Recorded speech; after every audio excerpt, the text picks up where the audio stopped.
জনাইছে জুবিন দাক আমি তেতিয়াহে সন্মান দিব পাৰিম, ভাল পোৱাটো বুজাব, খুব সুন্দৰভাৱে আমি জুবিন দাক সেই সন্মান আগবঢ়াম।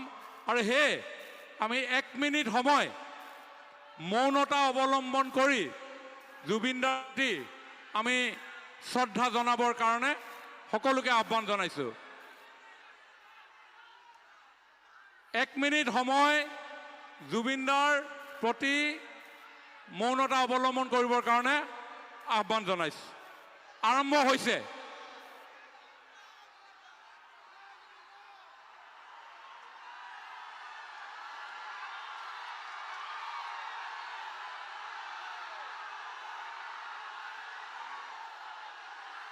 ধন্যবাদ।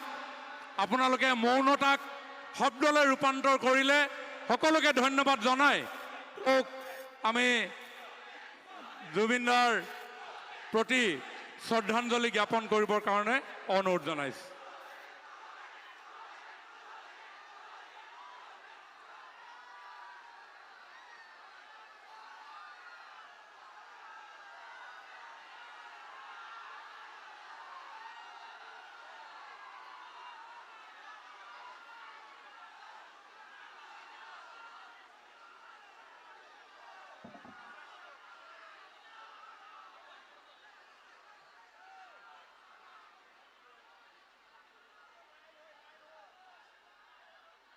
ইয়াৰ পিছতেই মই পৰিয়ালবৰ্গৰ হৈ জুবিন দাক শ্ৰদ্ধাঞ্জলি জ্ঞাপন কৰিবৰ কাৰণে পৰিয়ালৰ উপস্থিতসকলক অনুৰোধ জনাইছোঁ।